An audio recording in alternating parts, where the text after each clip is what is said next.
Do you have any idea about LGBT flag? আমরা সবাই লূত আলাইসাল্লামের জাতি ধ্বংসের পিছনের কারণ জানি এবং তার স্ত্রীকে শাস্তির নৈমিত্তির কারণ জানি, কিন্তু আমরা কি জানি যে আসলে আমি বলতে চাচ্ছি না যে কোনো নবীর স্ত্রী ব্যভিচারের সাথে বা কোনো জিনার সাথে জড়িত। আসলে লূত আলাইসাল্লামের স্ত্রীও কোনো ব্যভিচারের সাথে বা কোনো ধরনের জিনের সাথে জড়িত ছিল না, কিন্তু তিনি যারা এই ব্যভিচারের সাথে জড়িত ছিল তাদেরকে সহযোগিতা করার কারণে আল্লাহ তাআলা ওনাকে শাস্তি দিয়েছেন।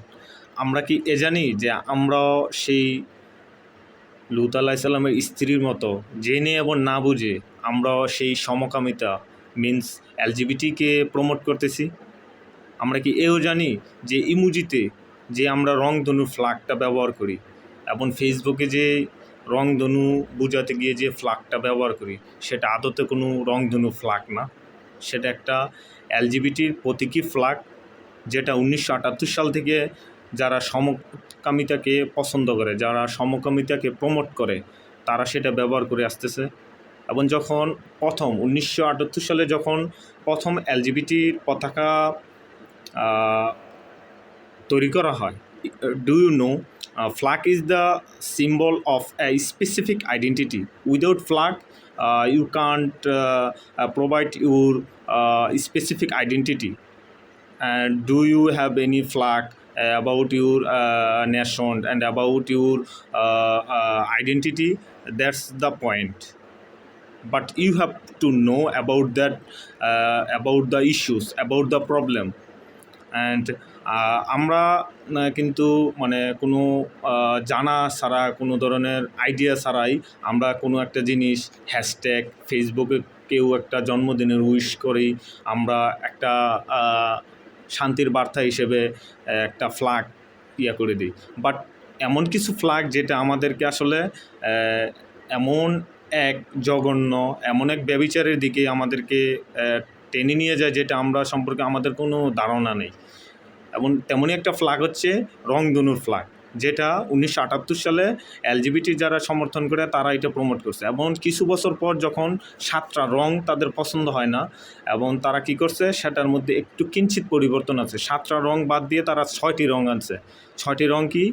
লাল, অরেঞ্জ, ইয়েলো, গ্রিন, নীল এবং হচ্ছে আপনার পার্পল, বেগুনি। এবং আমরা কিন্তু আসলে সবাই জানি যে এটা রংধনু যে পতাকাটা এলজিবিটি সম্পর্কে আমাদের কোনো ধারণাই নেই। আমরা কিন্তু সবাই জানি এটা একটা রংধনুর পতাকা, বাট এটা কিন্তু এলজিবিটি মানে সমকামিতা হিসেবে ব্যবহৃত হয়। মহানবী সাল্লাল্লাহু আলাইহি সাল্লাম বলেছে যে আমার উম্মতের মধ্যে আমি সবচেয়ে বেশি ভয় পাই যে তারা হয়তো লূত আলাইহিস সালামের জাতিকে অনুসরণ করে ফেলবে। ঠিক আছে, যেটা আমরা আমাদের ভবিষ্যতের জন্য, আমাদের আখিরাতের জন্য একবারে বড় ধরনের একটা হুমকি স্বরূপ। আপনি জানেন যে মানুষের ব্রেইনকে ওয়াশ করা, মানুষের ব্রেইনকে কন্ট্রোল করার দুটি সবচেয়ে প্রধান পদ্ধতি হচ্ছে, এক হচ্ছে সফট কোর আর একটা হচ্ছে হার্ড কোর। সফট কোর হচ্ছে এমন একটা পদ্ধতি যেটা আপনাকে প্রথমে ছোট ছোট কিঞ্চিত এবং ক্ষুদ্র ক্ষুদ্র প্রচেষ্টা দিয়ে আপনাকে চেষ্টা করবে যে তারা হাত করতে পারে কিনা, আপনারে তারা নিয়ন্ত্রণ করতে পারে কিনা। যখন দেখবে যে আপনি আসলে এটা সম্পর্কে কোনো ধারণা নেই, আপনাকে এটা সম্পর্কে পুরোপুরি নিয়ন্ত্রণ করে ফেলছে, তখন তারা এই সফট কোর জিনিসটাকে বন্ধ করে দেবে। তখন আপনার ভিতরে কিউরিওসিটি বাড়তে থাকবে, আপনার ভিতরে এটা সম্পর্কে কৌতূহল বাড়তে থাকবে। তখন আপনি সার্চ করবেন, আপনি খুঁজবেন যে হার্ড কোর কীভাবে আমার এই ব্রেইন, আমার এই হৃদয়কে শান্ত করা যায়। তখন আপনি খুঁজবেন যে আমার সফট কোর বাদ দিয়ে আপনি খুঁজবেন যে হার্ড কোর। তখন আমি আপনার চোখের সামনে, আপনার কানের সামনে যতই এলজিবিটির, যতই আপনার রংধনুর পতাকা নিয়ে বলি যে এটা সমকামিতা প্রমোট করে, এটা ভালো না, এটা ব্যভিচারীকে প্রমোট করে, এটা আপনার জিনাকে প্রমোট করে, তখন আপনি এটা মানতে নারাজ। তখন আপনি বলবেন না, এটা তো আমি জেনে আসছি যে এটা রংধনুর পতাকা, এটা একটা ভালো সিম্বল, প্রতীক। তখন আপনি হার্ডকোর বিষয়টাকে আপনিও নর্মাল হিসেবে নিয়ে ফেলবেন। তখন একটা সময় দেখা যাবে যে আপনার ভবিষ্যৎ চলে যাবে, আপনার প্রজন্ম আসবে, আমার প্রজন্ম আসবে, তখন তারাও এটা নিয়ে গর্ববোধ করবে। তারা বলবে যে আমার যারা জাতিভাই ছিল বা আমার যারা পূর্বপুরুষ ছিল তারা তো এটা ব্যবহার করে গেছে, তাদের ক্ষেত্রে তো আমি এটার কোনো অনুশোচনা বা এটা নিয়ে কোনো ধরনের কোনো দ্বিধাবোধ করতে দেখিনি, তাহলে আমি কেন দ্বিধাবোধ করব? নিশ্চয়ই এটা ভালো একটা সিম্বল প্রমোট করে।